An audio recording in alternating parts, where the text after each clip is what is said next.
Estamos começando mais um Papo dos Anjos, o podcast aqui do nosso Colégio dos Santos Anjos. Estou eu, Bruna, junto com a Bianca. Eu estou aqui substituindo a Fernandinha para a gente falar de um tema super importante, que é paternidade, né? Mas antes, vocês que não seguem nossas redes sociais, que não é inscrito no nosso canal, já se inscreve. Vocês estão vendo, nosso cenário está cada vez mais bonito, né, Bruna? É, tá chique. E vamos falar de paternidade hoje, né, Bruna? É isso aí, um tema muito importante para a família. Então, ó, assista esse podcast em família e mande para outras famílias aqui do nosso colégio. E nós estamos com excelentes convidados para poder falar um pouquinho desse tema. Nós estamos com o Aldo, que é pai do Aldo e do Gabriel, aqui do nosso colégio. Seja muito bem-vindo. Obrigado. Para mim é uma honra muito grande estar aqui, podendo falar sobre um tema que é de muita relevância. Obrigado. Muito obrigada. E o Padre Bernard, que é lá do Foyer de Mendes, da minha terra, que eu tenho muito amor, muito carinho, que veio aqui falar da paternidade nessa ótica também do sacerdócio. Eu não vou dar spoiler, não. Não vou dar spoiler, não, mas o Padre Bernard veio falar também pra gente da paternidade, né? E essa paternidade que os sacerdotes também exercem sobre nós. Seja bem-vindo, Padre. Muito obrigado pelo convite. Muito feliz. Estar com você. Muito obrigada, nós que agradecemos.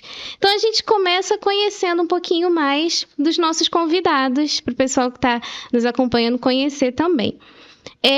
Padre, o senhor é francês, né? O senhor veio da França, né? E eu acredito que muita coisa é diferente aqui do Brasil. A gente gostaria que o senhor partilhasse um pouquinho da sua infância e juventude lá na França. Sim, obrigado. Eu cresci em Marseille, no sul da França, e formei numa escola religiosa na época.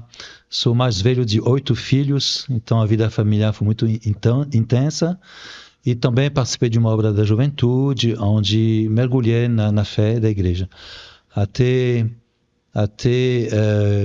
ser mandado para estudar numa escola na Suíça alemã, onde me confrontei ao protestantismo.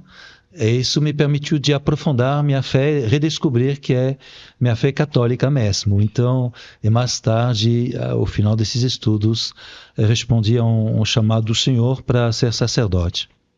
Olha, muito interessante. É interessante que o senhor participou, né, de uma obra da juventude, como nós temos aqui hoje os movimentos jovens, né, dentro da igreja. É claro que cada particularidade do país, no caso do senhor, a França, né? Sim. Muito bom. E o Aldo, conhecer um pouquinho. Aldo, conta pra gente um pouco de como que foi a sua infância, como que era a sua família.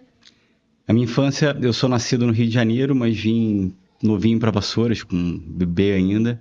E a minha história está muito relacionada com Santos Anjos, porque comecei novinho aqui na escola também, e minha mãe estudou aqui na escola, então assim, final da década de 50 começou essa relação da família com a escola, minha mãe estudando, minha sogra estudando, a minha esposa também estudou na escola, e depois fui embora estudar, fazer faculdade, né? Terminei o segundo grau e fui embora estudar, fazer faculdade, e retornei para Vassouras em 2016 com 2 filhos, e os 2 hoje estão aqui na escola. Então, para mim essa escola tem uma relevância muito grande, e está totalmente relacionada com a minha história de vida. Para mim é muita alegria meus filhos estarem aqui nessa escola. E como é que era você assim no colégio? Você era do tipo que participava de tudo? Ou era mais na sua? Era quietinho? Era bagunceiro? Era mais do agito. Pregava peça nas irmãs? Mais ou menos isso. Minha mãe também estudou aqui. E aí a gente está aí no meio dos Jogos Intersantos Anjos que estão acontecendo, né? Enquanto a gente está fazendo essa filmagem. E ela falou que as irmãs iam e dormiam junto com todas as atletas, né? E aí a irmã dormia numa cama e tinha aquele voal em volta para não ficar tão exposto. Elas falaram que elas botavam ovos debaixo da coberta das irmãs. E aí era aquela confusão. Você era desse tipo também? Eu era mais do agito. Tem professores que estão aqui até hoje. O professor Paulo de Educação Física, eu já fui disputar Inter Santos Anjos com ele. A Irmã do Céu. Enfim, é muito bacana meus filhos poderem estar vivendo isso que eu vivi. Muito legal. Muito bom, muito bom. E, padre, agora a gente vai assim, conhecendo um pouquinho de cada história. O senhor falou, né, que foi estudar e tudo mais. Como que surgiu esse chamado para o sacerdócio? Bom, meu caso, minha vida era bem centrada na fé, praticante, pensava fundar uma família cristã, me preparei por isso, mas através da adoração do Santíssimo, percebendo o quanto Deus deu a sua vida para nós, que senti que não podia fazer outra coisa que responder dessa forma radical, e dando, por minha vez, a vida ao serviço da igreja e o serviço dos sacramentos, como sacerdote mesmo, correspondia bem ao que sentia. E eu me apresentei ao bispo de Marseille, que me pediu se era disponível. Eu falei totalmente do seu serviço, me acompanha em Roma, porque era presidente da conferência episcopal, e me confiou o diretor do seminário, e fiquei 6 anos lá estudando, me preparando, e fui confirmado mais que um sentimento, esse chamado mas tem que ser objectivado por pessoas qualificadas, e fui ordenado faz 37 anos agora que sou padre. Olha, nossa, bastante tempo. E a gente soube por fontes secretas, é a Bruna, fonte secreta, que o senhor, antes de ser sacerdote, se formou em engenharia. Sim. E serviu também o exército. Como é que foi isso? O senhor pode contar um pouquinho pra gente? Porque entrei no seminário bastante tarde. Entrei no seminário, tinha 25 anos. Então tive o tempo de estudar em matemática na minha cidade. Depois integrei um concurso de engenharia em Zürich, na Suíça alemã, na Escola Politécnica, Eidgenössische Technische Hochschule Zürich. Tudo estava em alemão. Entendi. Fiz esses estudos e depois... no meio desses estudos também fui chamado aos exércitos, porque na época na França tinha o serviço militar obrigatório, e fui chamado e selecionado para as tropas de elites de montanha nas Alpes, porque sabia muito bem esquiar. Então fui lá e servi meu país no exército durante 1 ano, era 12 anos. Depois retomei, completei, e ao final dessa formação humana, se eu posso dizer, com 25 anos, o Senhor passou na minha vida, mas não por radical, e senti o chamado ao sacerdócio e respondi sem hesitar. Porque sentia-me totalmente incapaz, mas senti que o Senhor podia ser a minha capacidade. Então respondi, me apresentei às autoridades, ao meu bispo, e me mandou estudar. E voltei 6 anos depois para receber a imposição das mãos do meu bispo, o outro que sucedeu, para ser sacerdote, onde exercitei 15 anos na minha diocese. Interrompi por 2 anos de licença em mestrado de teologia bíblica, teologia moral bíblica em Bruxelas, com seminaristas de Paris, sacerdotes, doutorantes também, e voltei com cargos importantes na minha cidade, na minha diocese. E quando o meu bispo depois pediu que um dos seus sacerdotes aceitasse partilhar com outra igreja, no espírito missionário aceitei, levantei a mão para o Brasil. Fui mandado para Salvador da Bahia, 6 anos como missionário. Olha, muito bom. É interessante, padre, pegar só um ganchinho que da resposta que o padre deu, que um padre já estuda muito, né? São muitos estudos, e fora a formação anterior que o senhor fez, e eu falo muito para os alunos que, assim, o estudo não se opõe a nada, à fé, em nada, né? Muito pelo contrário. Como que auxilia a formação anterior que o senhor teve, durante toda a formação para o sacerdócio, e é um conselho também que a gente dá para os jovens que estão assistindo, que acompanham, que hoje estudam, trabalham, levam uma vida normal, né? E Deus pode chamar e pensar, mas o que eu faço com meus estudos? Serve a Deus com seus estudos, né? E continue estudando. Né? Se de qualquer forma, qual que seja a vocação particular, somos feitos por amor, por Deus, para o servir e o louvar. E tem várias formas de fazer.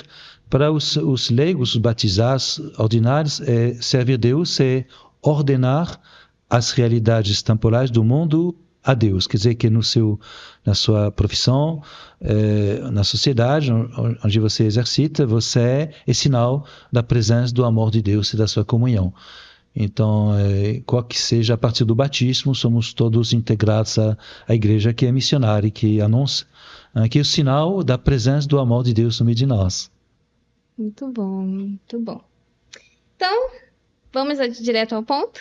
Vamos direto ao ponto. Já conhecemos os nossos convidados. Inclusive, antes, a gente estava aqui no off, o Aldo falou que também é engenheiro, né, Aldo? Sou engenheiro de telecomunicações. Olha, que legal. O que faz um engenheiro de telecomunicações? Espera aí, tá tocando aqui na minha área, perto. Telecomunicações, basicamente, amplia as redes celular, questão de dados, fibra ótica, comunicação entre continentes, esses cabos óticos que passam entre um continente e o outro. Basicamente, integra todo o sistema de comunicação hoje global, né, do mundo, né? E essa parte de vassouras Mendes que não pega rádio, não pega celular, tem a ver também? Tem a ver, totalmente a ver. Então já pode ir, Bruna, Então tá. Vamos pro assunto principal agora. Vamos para o nosso assunto sobre paternidade. Vamos começar então com o Padre Bernard. Vamos direto ao ponto. Como que nós conseguimos, Padre, fazer um paralelo entre essa pessoa do padre e a figura do pai, né? Como que a gente pode relacionar? Isso é muito fácil, hein? É Deus que é pai, grande revelação bíblica que Deus é pai, pai de nosso Senhor Jesus Cristo, mas pai de Israel. Deus prometeu a Davi, pelo profeta Natã, um trono estável e alguém que será como que um filho. Hein? Esse filho é Jesus Cristo, o verbo de Deus feito homem, e revelou que Deus é pai. Então, toda a paternidade vem de Deus e ela pode ser para um pai de família, diretamente biológico e também espiritual, para um padre exclusivamente espiritual. Então, tem várias formas de exercício da paternidade, a partir de um Deus que é pai e que nos criou a sua imagem e semelhança, para também exercitar um pouco do que Deus é. São Paulo nos diz que toda a paternidade vem de Deus. Hein? Só que aquela de Deus é sem limite. Deus é bom para com todos, que você esteja se comportando ou não, Ele é pai para todos. Aí eu gosto muito dessa expressão no Brasil, Deus é pai. Uma expressão muito linda que me espantou quando eu cheguei. Até uma saída, você não sabe mais o que dizer na conversa, você diz seu pai e te sai na vertical. Acho muito legal. E não Deus é pai, mas tem várias maneiras de ver essa paternidade. Os pais de família exercem a paternidade sobre a sua família, associados também a Deus, que é o Criador, mas são procriadores e educativos dessa vida que Deus nos dá. Deus quer passar pelo ministério dos pais para criar, comunicar a vida. E também educadores espirituais, porque eles têm a preocupação também que esses filhos sejam educados humanamente, mas também na fé, se são cristãos. E para os padres é mais reservado um ministério que não é biológico, porque não tem filhos segundo a carne, mas podemos ter muitos filhos espirituais pelo ensinamento, porque o pai tem muitas funções. Hein? Mas depois, se quiser, posso mais desenvolver esse assunto. Vamos continuar. Então, agora eu vou fazer uma pergunta mais direcionada ao Aldo, mas depois eu quero ouvir o padre também, porque é um assunto assim que hoje em dia está gerando muita confusão. A questão da autoridade. Fala que não se deve ter autoridade ou se deve ter autoridade. Como é que você, Aldo, como pai, faz para conciliar essa autoridade, se você acha que é necessária, com também a liberdade dos filhos? Esse é um assunto que hoje está muito em pauta, né? E assim, só voltando um pouquinho, eu creio realmente que a paternidade é um presente de Deus para a gente. E por ser um presente de Deus, nos traz muita responsabilidade, tanto perante a sociedade quanto perante a espiritualidade, perante a Deus. Então a gente, como o padre falou, a gente conduzir os nossos filhos para que sejam homens de bem perante a sociedade e com valores e princípios éticos, morais e religiosos, eu acho fundamental. E eu percebo que isso hoje não tá tendo tanta visibilidade da sociedade. E aí a gente vem para a questão da autoridade. As crianças hoje elas têm muito acesso à informação, então eu percebo que, diferentemente da minha época, eu sei que é coisa de velho, né, falar, né, da minha época, né, mas tudo bem. A gente não questionava tanto o pai e mãe, né? Então, eu acredito que uma educação um pouco mais tradicional, onde a determinação de pai e mãe seja mais soberana e o filho trabalhe mais na obediência e não tanto questionar. Obviamente que pode questionar, tudo na vida tem um limite, né? Mas o que eu percebo é que hoje algumas coisas estão extrapolando, passando dos limites. Então, respondendo, eu acho importante essa questão da obediência dos filhos em relação à autoridade dos pais. E como fazer isso? Porque a gente tem que também dar uma liberdade para que eles possam ir se desenvolvendo. Sim, sim. E aí a gente não pode confundir essa autoridade com uma coisa. Como é que é aquela palavra? Autoritarismo? Com então, autoritarismo, E a gente saber essa medida do que deixa um pouco ir, segura um pouquinho. Aí eu acho que é bom senso, né? Acho que a palavra da lei é bom senso. Você sabe até onde está indo, você dá o limite para o seu filho, você deixa ele fazer, mas você fica monitorando. Chegou num determinado ponto que você entenda que tem que intervir e nesse ponto acabou. E aí Então, você age. Sempre aquele olhar atento, né? Exato. E é engraçado que as pessoas falam muito em mudar o mundo, mas eu não sei como é que elas pensam nisso, né? Num mundo melhor, sendo que hoje em dia todo mundo negligencia essa parte do pai e ser mãe. Né? A Bruna falou que o padre, quanto tempo o padre estuda, até mesmo tempo de medicina, depois mais um pouco, né? E ser pai e ser mãe, ninguém busca se instruir, né? Ninguém busca aprender, e às vezes vai repetindo uma sucessão de erros, né? Que até foram cometidos pelos pais, e não busca, né? Entender como lidar com os filhos, qual seria essa melhor maneira. E você, padre, qual a sua visão? Bom, eu penso que a autoridade é uma condição do crescimento, da educação. Não tem crescimento, é um serviço à autoridade. Mas não é autoritarista, não, é abuso. Autoritarista é abuso da autoridade. A autoridade é uma postura de coerência entre a palavra e a vida, as ações, que impõe por si mesmo. Jesus falava com autoridade, só que ele tinha apenas 32 anos ou 3 nessa época, e tinha grandes escribas de 50, 60 anos, com uma grande barba branca, que podia ter fisicamente muita autoridade, tem na voz. Mas Jesus tinha uma autoridade extraordinária. Nenhum homem falou como esse homem, dizem os soldados mandados do Sinédrio para prender Jesus. Pagãos falaram, nenhum homem falou como esse homem. E a autoridade de Jesus, ela vem do fato que ele é conhecedor, ele sabe do que ele diz e ele vive o que ele diz. Ele não apenas falou bonito, ele doa a sua vida para nós. E a autoridade do Pai é alguém que não que manda todo mundo. Aí eu penso até que o Pai é bastante silencioso, mas a sua presença já marca uma autoridade. Sim. E o seu testemunho também, porque quando ele fala, corresponde a uma realidade. A gente acredita porque é credível. A autoridade vem de uma credibilidade. E hoje essa questão da credibilidade é muito importante no mundo de hoje. É isso. Eu acho interessante assim que o mundo, ele tem autoridade, não tem como. A gente entra na escola, tem as suas autoridades. A gente entra no mercado de trabalho, tem as suas autoridades. Então, a gente precisa aprender a conviver com essa figura da pessoa que está acima de nós, né? Ter a obediência, ter a humildade. E isso tudo a gente aprende na família. A figura do pai é muito importante. Na minha história pessoal, é muito importante. É aquele clássico assim, a minha mãe fazia o que ela podia, quando não dava. Quando seu pai chegar em casa, a gente conversa. Ali a gente, realmente, agora deu. Você viu que o problema ia ficar sério, né? O problema ia ficar sério. Mas essa questão, essa falta de autoridade dentro de casa, isso reflete, por exemplo, nas salas de aula. Os alunos respondendo ao professor, no mercado de trabalho, mercado profissional, as pessoas querendo contestar decisões, enfim.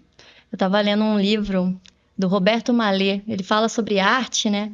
Ele falava assim muito, por que as obras de arte já estão assim tão decadentes hoje em dia? Porque você já quer ser mestre antes de aprender o ofício. Sim. Né? Porque antes a gente trabalhava lá, você acompanhava um mestre, observava, aprendia. Hoje em dia não, todo mundo já quer sair fazendo tudo, e aí fica complicado, falta um pouco dessa humildade, né? E outra coisa que a gente falou aqui, autoridade e liberdade. Mas o que é liberdade? É fazer o que eu quiser? É escolher o que eu quiser, sendo bom ou ruim? Essa é a verdadeira liberdade? No meu entendimento, não. Sem dúvida que não. A liberdade vai enquanto está sendo bom para alguma coisa saudável, alguma coisa que vai fazer com que a pessoa se desenvolva, né? Na área que seja. Agora, se na visão do pai não tá legal, então não há liberdade.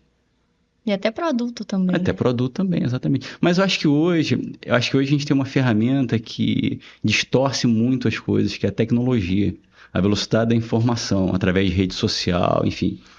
Tudo passou a ser fácil com as redes sociais. A criança acessa lá um videozinho e vê. Até que é a mesma questão da pintura, esse exemplo que você deu. Então, assim, a criança ela não vê o trabalho que se dá para você desenvolver um conhecimento, um aprendizado, seja o que for. Ele vê aquele vídeo lá de 30 segundos e ele já acha que é fácil, porque o TikTok estala o dedo e a coisa acontece.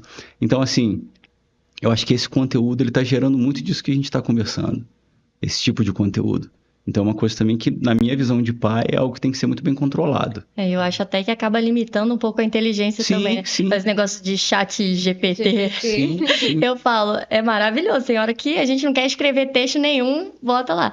Mas é uma coisa que eu evito, porque leitura é prática, escrita é prática. Se você coloca tudo para uma máquina fazer para você, daqui a pouco você perde suas faculdades, suas habilidades, né? Eu acho que a tecnologia de informação ela veio como algo extremamente bom para a sociedade como um todo, mas tem que saber ser utilizada, senão acaba... Discernimento. Senão acaba aquela questão do veneno, do medicamento do veneno, né? Só muda a dose, né? Então a gente tem que saber dosar isso, principalmente com os pequenos, né? E eu já ouvi dizer que ser livre é escolher o bem. Sim, ser livre é não somente... não é fazer o que eu quero, como você disse, é querer o que eu faço, é refletindo ao que eu faço. Eu quero fazer o que eu estou fazendo ou não? Se você quer fazer o que você faz de verdade, como pessoa que pensa que está fazendo, e todo homem quer fazer o bem, então você é livre. Senão você é escravo, pensando ser livre. Então é uma educação à liberdade. Talvez toda educação cristã seja uma educação à liberdade para escolher o bem, como você diz, Bianca, escolher o verdadeiro bem da pessoa humana. Isso supõe luz, discernimento, crescimento, diálogo, silêncio, para poder pensar bem, como se diz do Brasil, pensa bem, pensa bem. Então, para pensar bem, tem que silenciar. Mas também tem que confrontar com pessoas as opiniões, os avisos, para poder forjar seu próprio pensamento, e nos tornar sempre mais livres e não somente dependentes do pensamento dos outros. Tu não faz? Sim, bom, para mim, ok, isso para mim não quer dizer que é uma norma de comportamento correta. Eu quero realmente ser livre no meu comportamento, decidir da minha vida e ninguém decidir da minha vida. O grande dom que fonda a dignidade humana é a liberdade. Só que essa liberdade, infelizmente, após o pecado, que existe um pecado, essa fraqueza, mais que uma ferida no homem, necessita de ser libertada pela prática do bem.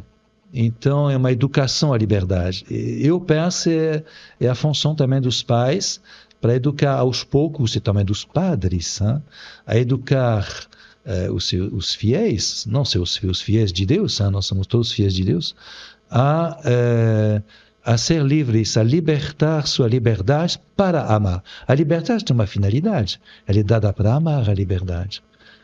E o que é amar? Amar é querer bem a alguém, de São Tomás de Aquino. Verifique se você quer o bem do seu inimigo, porque o Evangelho vai querer amar os inimigos. Então, não é fácil, supõe realmente escolher a sua vida e aprofundar a sua fé, para quem tem a fé, e nos seus comportamentos, bem escutar os outros, escutar a voz de Deus, escutar a sua consciência, que Deus fala na consciência, e finalmente determinar a sua vida, para não só viver como se diz, Maria que vai com as outras. É isso aí, já peguei, a Maria que vai com as outras. Todas as nossas expressões, o padre especialista já. Já peguei. E aí me parece, assim, escolher o bem não é fácil, né? Porque a gente lida também com os nossos defeitos, com as nossas mazelas, né? E a gente pode entrar também nessa questão da liberdade como um desenvolvimento pessoal. A gente pode falar um pouco das virtudes, talvez, do desenvolvimento das virtudes. Sim, é verdade. Hein? Escolher a verdade. A verdade vos tornará livres. Escolher a verdade. E não é fácil. A educação é a verdade. Para as crianças, vocês são educadores aqui, ajudar as crianças, é aí que a autoridade do pai é importante para não aterrorizar uma criança, mas ensinar como a verdade é bela e bonita. Mas também ela tem um custo. Tinha um amigo que pregava na França para os adolescentes, ele dizia sempre: uma verdade que custa nada é mentira. Para dizer, vai ter um custo, mas fala a verdade. Você pega uma nota ruim, então é importante os pais saberem a verdade para saber se você é distraído, se você não estudou bastante, se você não levou a sério a matéria, para poder te ajudar a você bem estudar, para poder formar a sua vida humana nas disciplinas e depois escolher a sua vida livremente. É isso. Eu acho que os pais, eles têm que estar, de fato, presente na vida dos filhos, né? E isso dentro da religiosidade, dentro da parte educacional, né? Das disciplinas de escola, matemática, enfim. E na educação e na formação do caráter do filho, né? São coisas que a gente não pode negligenciar. E como o padre falou, a gente tem que ensinar para eles sempre a verdade, né? E ainda numa visão religiosa, Jesus Cristo deixou pra gente um manual, né? Que está na mão do padre. Então, assim, se você puder ensinar isso para os teus filhos, eu acho que o caminho para o sucesso é garantido, né? Com certeza. E o padre trouxe a Bíblia por algum motivo especial? Não, eu tinha a Bíblia, essa paternidade, porque toda a Bíblia fala só de paternidade, do Antigo e do Novo Testamento. Jesus veio para duas coisas: nos revelar o amor do Pai na sua pessoa. Ele disse a Filipe: quem me vê, vê o Pai, enquanto Filipe quis ver Deus. Quem me vê o Pai, mas também ele doa a sua vida. Então, duas coisas: revelar que Deus é Pai, e a paternidade de Deus, ela é uma paternidade que é uma autoridade que faz crescer, como nós já falamos. O pai é aquele que, no Antigo Testamento, o libertador do seu povo, Israel, ele concebe como filho de Deus. O pai, no Novo Testamento, digamos, mas já no Antigo Testamento, na revelação bíblica, o pai é aquele que dá o pão da palavra, mas o pão vivo também, é aquele que perdoe. O pai, aquele que alimenta, que perdoe, mas também que representa a lei. E na família aussi, o pai de família não é onipresente como a mãe, mas ele representa a lei. Ele não se fala muito. A sua presença de pai é suficiente. Meu pai era muito calado, falava muito pouco, mas a presença dele era suficiente para se ajeitar. Mas ele não batia. Não batia ninguém, mas ele falava pouco também. O pai fala pouco normalmente, mas ele ama. E ele representa uma necessidade para meu crescimento. Então, olho para o pai. Como ele vai olhar, como ele vai acolher a sua maneira de fazer. Por isso, nosso pai, a referência nosso pai do céu, mas toda a paternidade participa da paternidade de Deus.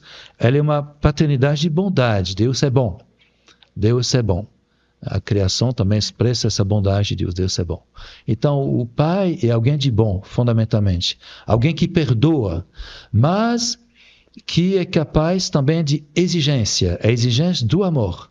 Porque sem exigência não tem manifestação do amor. E a exigência dos pais é o crescimento dos filhos, porque é uma missão divina que eles receberam para poder colaborar à obra de Deus também, na criação, educar a vida que lhe é confiada, uma grande confiança a partir de Deus, e eles participem, especialmente se eles receberam o sacramento do matrimônio, dessa graça divina, para poder servir. É uma autoridade de serviço, servir, um serviço que promove o bem dos filhos, na verdade, no amor, na confiança. A confiança é muito importante. A confiança uns dos outros numa família, numa comunidade humana também, cristã em particular. Se perdoar é essencial, buscar a verdade e o bem dos outros.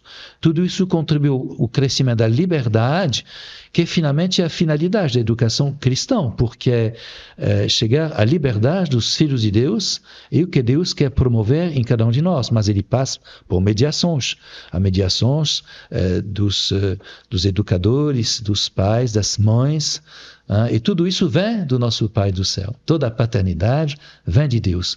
Aquela de Deus é sem limites, já falei. Deus realmente faz levantar-se o sol sobre os bons e sobre os maus. Mas nossa paternidade é limitada, a nossa família. Há um padre sobre sua paróquia, há um pai de família sobre a sua família. Aquela de Deus é sem limite. Nossa deve sempre crescer, a paternidade.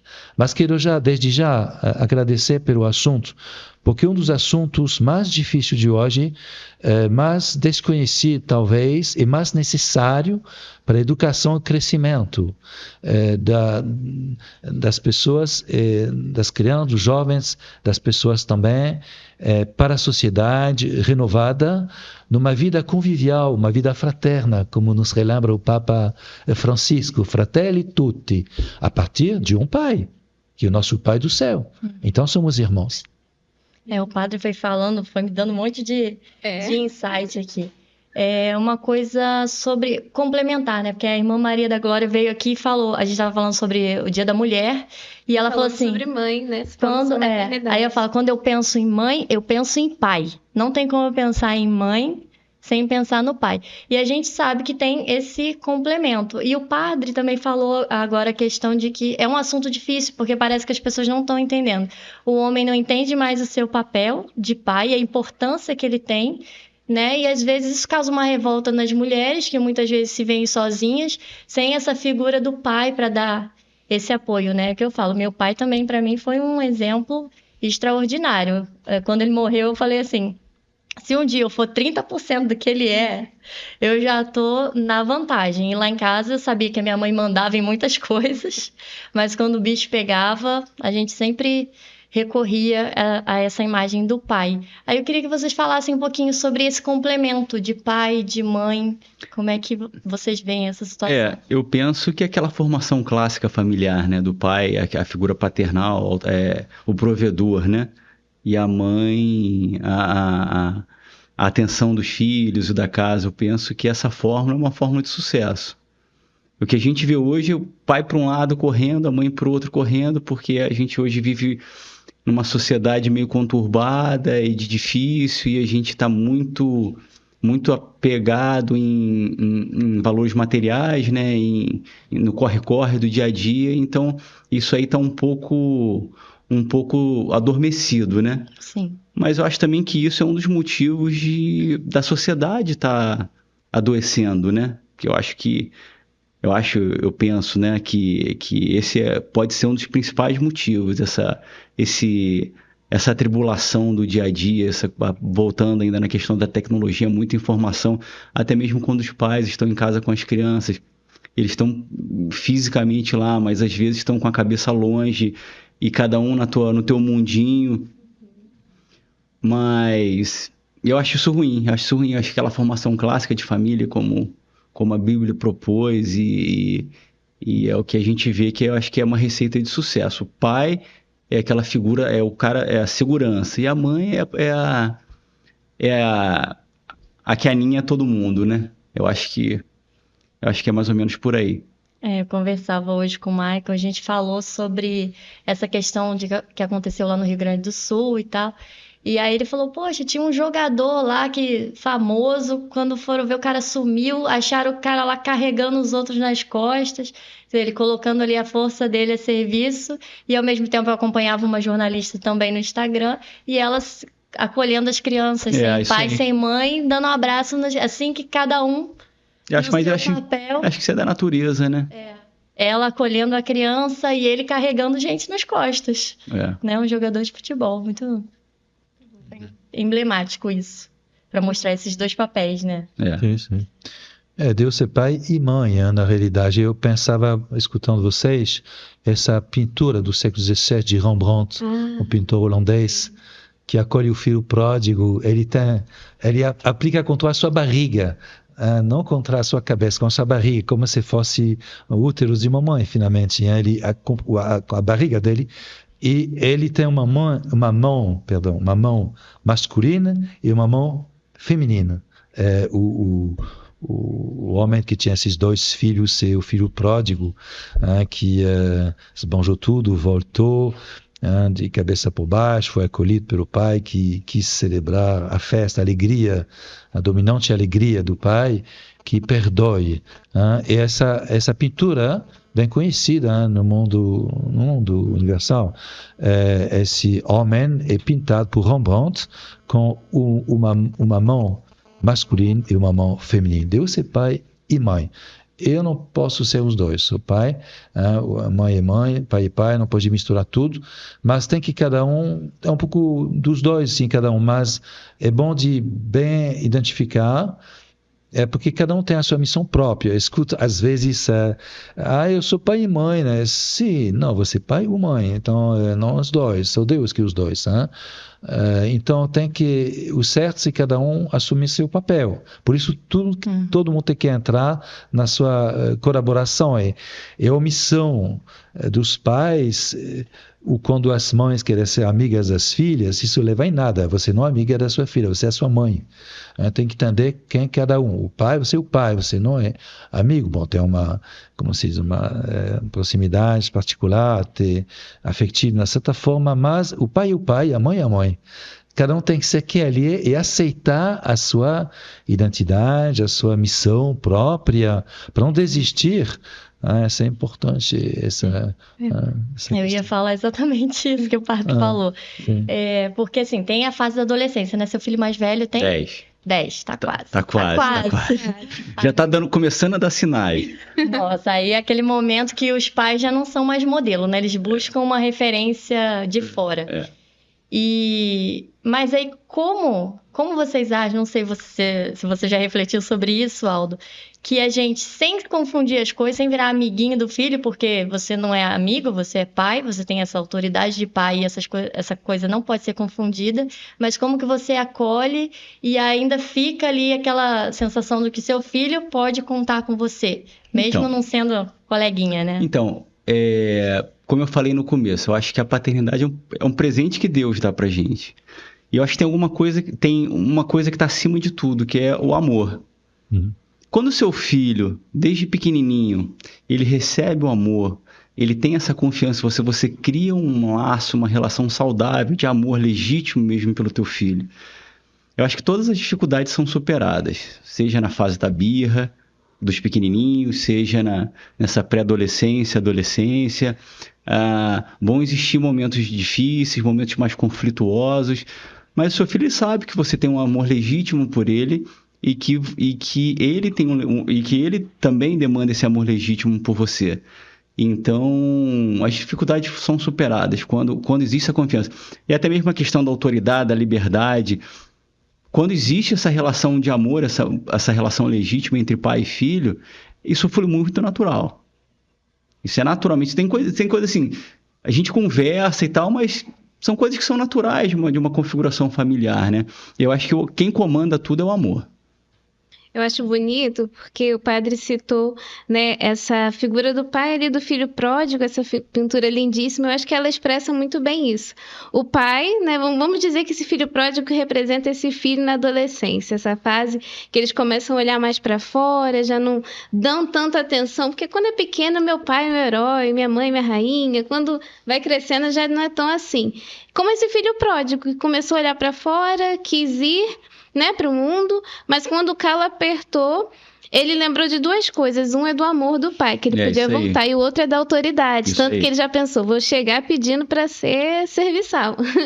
Né? Mas o pai, ele acolheu, né? Ele acolheu porque é filho, né? E expressa muito. Muito bem. É importante notar também na Bíblia, o pai não é mais que o filho. Na Santíssima Trindade, o Pai não é mais que o Filho, mas tem uma relação, o Pai e o Pai, o Filho e o Filho, sem confusão, na relação trinitária do Pai e do Filho, na Santíssima Trindade. E na tradição bíblica, de fato, Abraão não é mais que Isaac, que não é mais que Jacó. Mas cada um tem que ser ele, mesmo. Ser quem somos nós é uma sabedoria hoje. Se você é criança, aceite ser criança, eu digo às vezes. Mas um dia, você é a criança que desobedece os pais. Um dia você vai ser pai ou mãe. Se você é uma menina, você vai ser mãe. Então você gostar que teus filhos te obedeçam. Mas como você vai cobrar obediência a seus filhos se você não mesmo aprender a obedecer?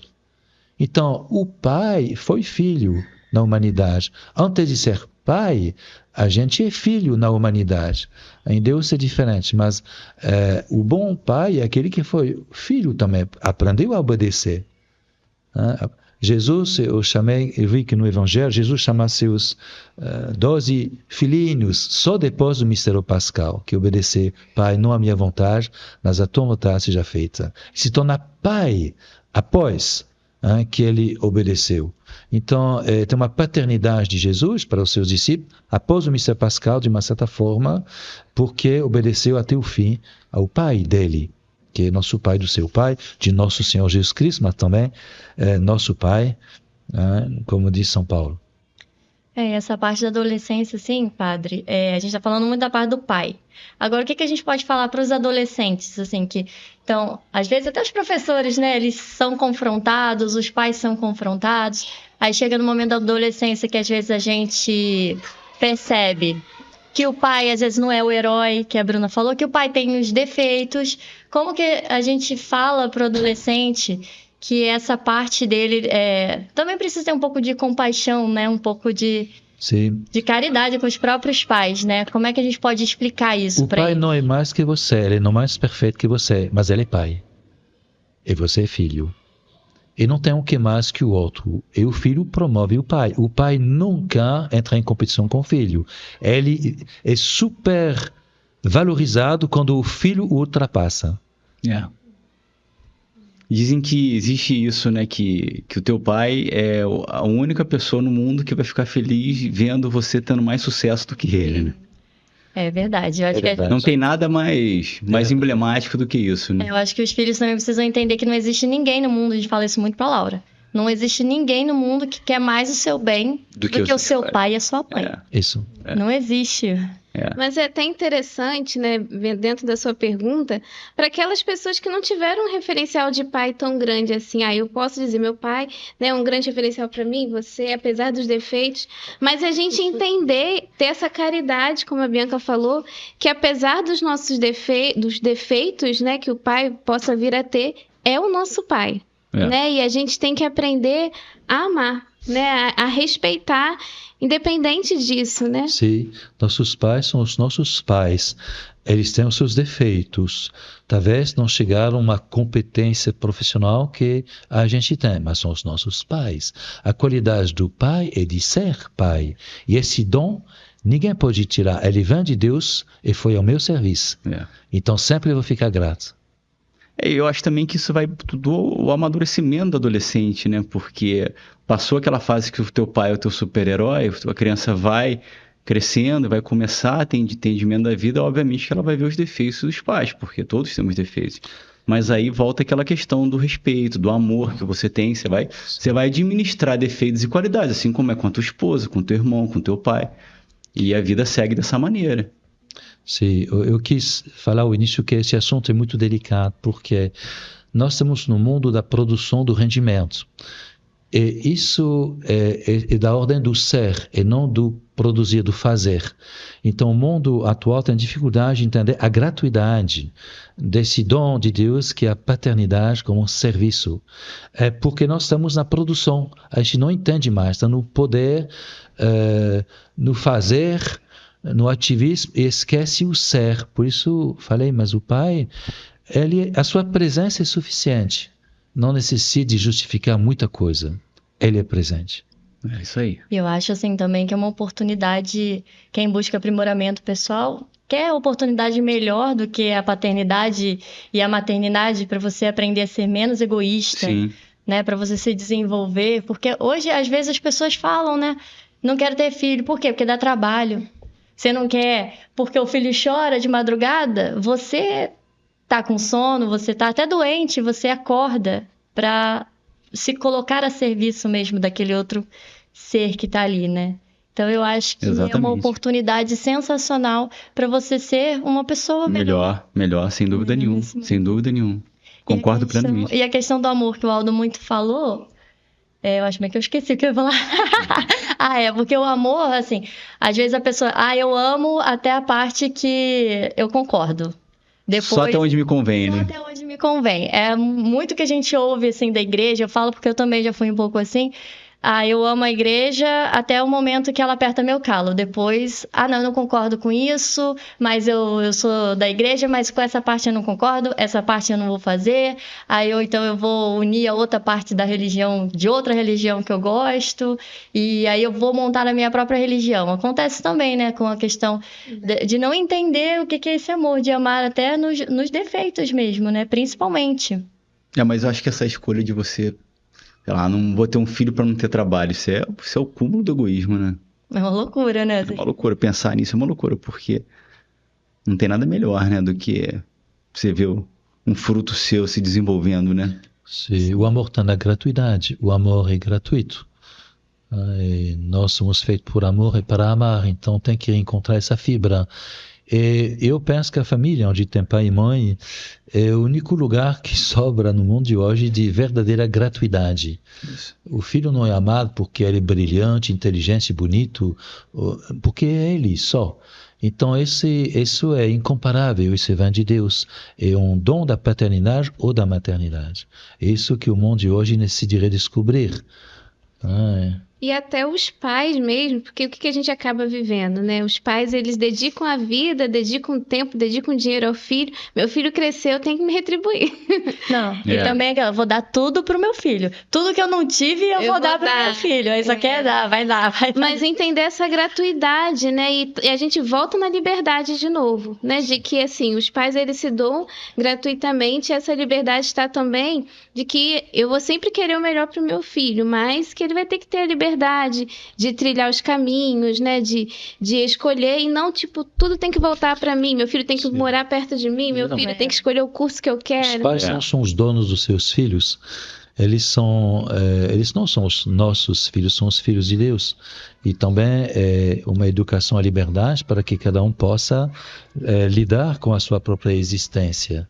A dimensão da gratuidade foi bem esquecida. A gente educa os filhos para si, mas não para Deus e para a sociedade. Para Deus, para si, para Deus e para a sociedade. Por isso que o pai tem a obrigação de educar bem seu filho, senão vai ser um problema para a sociedade, né? Sim, e um problema para ele próprio, né? O padre, eu acho que o padre tá lendo meus pensamentos. O que eu ia falar, muita gente fala, muitas escolas até, muitos pais falam, eu educo pro mundo. Eu falei, pelo amor de Deus, gente, educa para Deus, porque só esse é o caminho. Aqui no São dos Anjos a gente educa para Deus. Isso aí. Né? Então, e é o que eu gosto de falar também, que voltando nas questões das virtudes, as pessoas às vezes não levam a sério, né? A questão que a gente falou de fé e razão, tem até uma frase ali de Santo Agostinho, né? A fé precede, o intelecto segue. E aí a gente fala dessas questões de desenvolvimento das virtudes aqui no colégio, mas se você desenvolve aí, me ajuda nas virtudes, uma temperança, se você... Obediência, tudo isso são questões que vão ajudar o aluno a passar no vestibular, porque ele tem ali aquela competência de continuar, de persistir, né, de não desistir. Então, são várias questões. Tem outra da pontualidade, é qual? Da justiça. Da justiça, né, do tempo do outro também. São várias questões que a gente trabalha dentro dessa educação que é mais completa e que as pessoas acham que não tem serventia para o filho, ou que o próprio aluno acha que não tem serventia, mas o desenvolvimento dessas virtudes anda com tudo. Não é só encher a cabeça de teorias e teorias Matemática, e teorias, porque isso por si só não serve para nada. E eu percebo que o Santos Anjos ele ajuda no trabalho dos pais a lapidar o caráter da criança, né? Isso tudo que você está falando, né? Tem que ensinar a criança a ser pontual, ensinar a criança a persistir.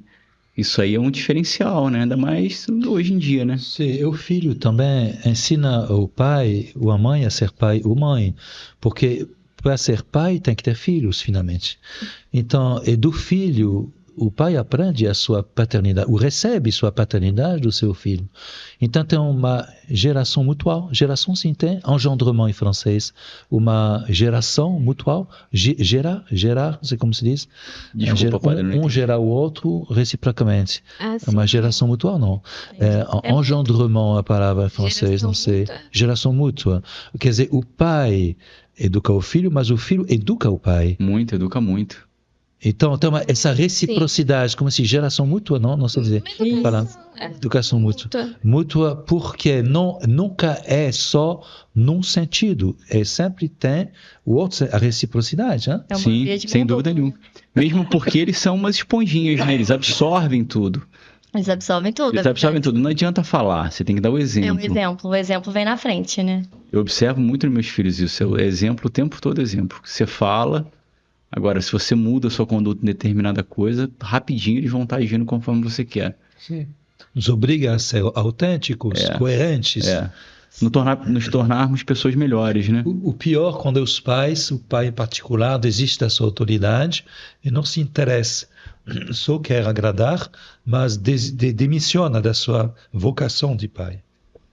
Essa questão também, né? De só querer agradar o filho o tempo inteiro. Ser pai, ser mãe, a gente enfrenta bastante dificuldades. Algumas pessoas mais do que outras, né? Encontram. E o que a gente não pode é desistir, né? Não. Ali é um trabalho de todo dia, O resto da vida, o né? resto da vida. Ser pai e mãe é pra sempre. Isso é Exatamente. interessante. Uma vez eu ouvi uma pessoa falando, não, porque a pessoa fica, eu quero ter um bebê, eu quero ter um bebê. Não, você tem uma pessoa pro resto, né? Por pelo menos 20 anos vai morar na sua casa, você tem que educar por todo esse tempo. E é entender que é pra sempre, né? Esse cuidado, essa atenção, pode já estar mais velho, pode... Você vai estar com 30, precisar. 40, 50 anos, seus pais vão estar lá perguntando se tá tudo bem, se tá tranquilo. Exatamente isso. Se dá ordem de uma vocação, ser pai ou mãe. É questão de uma vocação. E essa vocação, ela vem, é uma missão também, e ela vem de Deus. E motivo de louvor também, de poder participar, ser associados, participantes da paternidade de Deus nessa terra. É uma grande confiança que Deus faz aos homens. E que alegre nosso coração, nós, limitados, cheios de defeitos, de poder viver uma coisa divina, que é a paternidade. Sim. E assim, vocês teriam dicas de como ser um bom pai, uma boa mãe na prática para dar para as pessoas que estão nos acompanhando?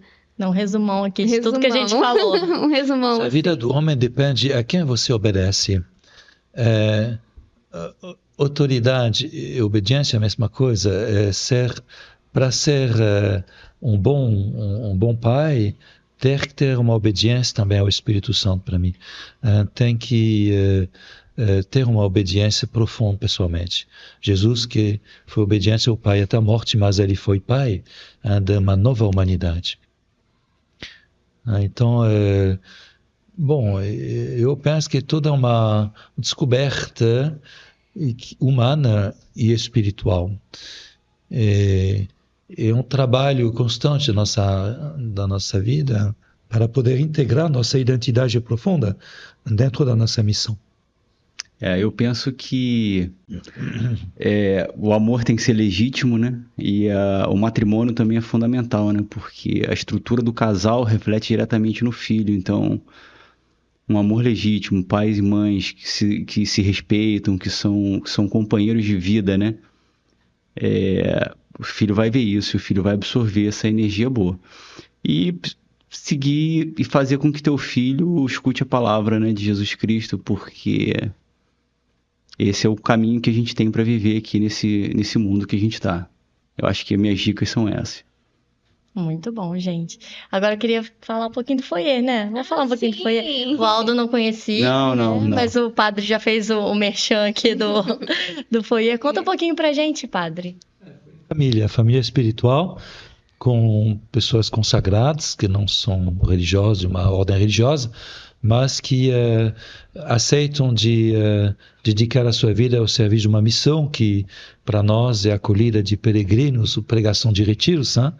E, de fato, no foyer, tem um padre à frente que aprende a exercer essa missão de paternidade que promove o crescimento dos membros leigos para que eles possam chegar à santidade.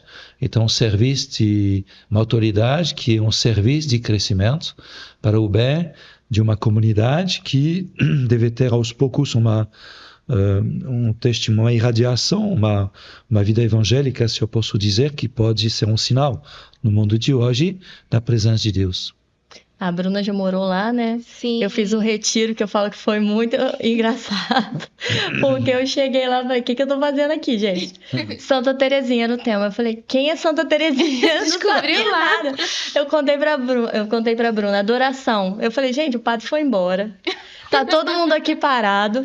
Eu vou embora também. E eu fui embora. Essa foi meu primeiro retiro lá no foyer. Aí acho que foi a Mara. A Mara me contou que às vezes as pessoas querem fugir ou desistir, né?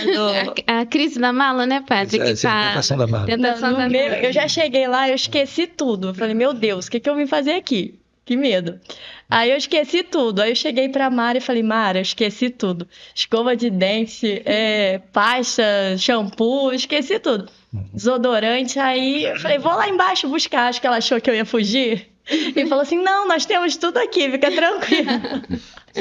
Mas é incrível, porque é uma experiência fantástica de silêncio, né? E a gente não está acostumado. Não. A gente se depara com silêncio e, como o padre fala no retiro, né, de uma semana, o silêncio de verdade vai chegando lá pro terceiro dia, porque senão no começo a nossa mente... Silêncio de escuta. Silêncio de Enquanto escuta. surgimos de barulho, as imagens barulhentas que invadem nossa mente. Por isso eu decidi, no contexto da família do foyer, do contexto da natureza, aos poucos silenciar nossa alma, porque ela é agitada. Por isso Deus tem dificuldade de falar conosco no coração, porque tem muita agitação, e Deus fala no silêncio. Então, nossa função é oferecer o silêncio para poder Deus mesmo ter liberdade de falar às pessoas. É uma experiência incrível, assim, né? A gente, nesse mundo tão agitado, sem o celular. No retiro, a gente fica sem o celular. Eu vi como o tempo dura, que a gente fala, a vida tá corrida. Aí eu me coloquei lá para ajudar na louça e tal. Aí eu falei, gente, vou lavar a louça, depois tem um período de deserto. E eu falei, não vai dar tempo de nada, eu vou lavar a louça e acabou. Eu queria ler um livro, alguma coisa assim, né? Aí quando eu olhei, lavei a louça, li o livro... Fui e falei, nossa, queria 30 minutos para descansar. Quando eu olhei, eu tinha exatamente 30 minutos para descansar. Foi, assim, impressionante. E a gente fica quieto, mas no começo, a mente começa. Trabalha, a gente fica quieto e a mente trabalhando. Aí eu convidei meu irmão para ir, ele falou, 7 dias de silêncio? Quê? Tô lá! Aí, ó, tá vendo? É o que a gente precisa por fim, né? É uma experiência muito boa de aproximar de Deus, né? É incrível. É um remédio também o silêncio para a alma, para o corpo. A gente aprende a apreciar a comida que é bem feita, bem servida, sentada, diversificada e natural. Então tem um ritmo de vida e o silêncio faz parte da vida do homem. Na realidade, os filósofos americanos descobrem que sem silêncio não tem palavra. A palavra deve coexistir com o silêncio. Só o silêncio pode gerar a palavra. A gente diz que a Nossa Senhora, a Virgem Maria, ela é mulher de silêncio, por isso é mulher de palavra. Ela disse, eis aqui a serva do Senhor. Fala pouco, mas ela falou certo. Ela nunca desistiu, ela foi até o final, nos pés da cruz. Mas ela era do silêncio, mulher de silêncio. Sem silêncio não tem palavra. José, o pai adotivo de Jesus, é um homem silencioso, mas um trabalhador que soube escutar a palavra de Deus por excelência, que é o seu filho adotivo. Esse é um homem de uma grande sabedoria. E hoje na igreja ela é muito importante. E todos os pais de família devem pedir a intercessão desse São José. O nome dele é hebraico, José, é aquele que cresce, para dizer a expressão da grandeza de São José. Muito legal. E Aldo, falar alguma coisa? Não. Fechamos? Fechamos. Por mim, ok.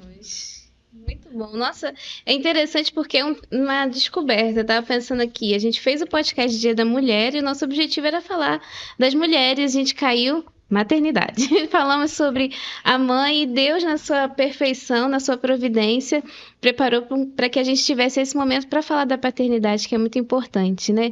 E a paternidade nessa ótica espiritual, bíblica, né? E na prática, nessa vivência do Aldo, né? Como pai do Aldo e do Gabriel.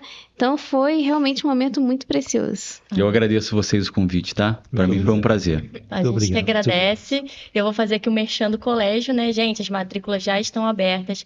Quem se antecipar vai ter 20% de desconto. Depois, esperou um pouquinho mais, 15%. E se esperar um pouquinho mais, 10%. Se deixar para 2025, aí não tem desconto, né? É melhor correr. Então, melhor garantir agora, gente. Então é isso. Muito obrigada pela companhia de vocês e até o próximo Papo dos Anjos.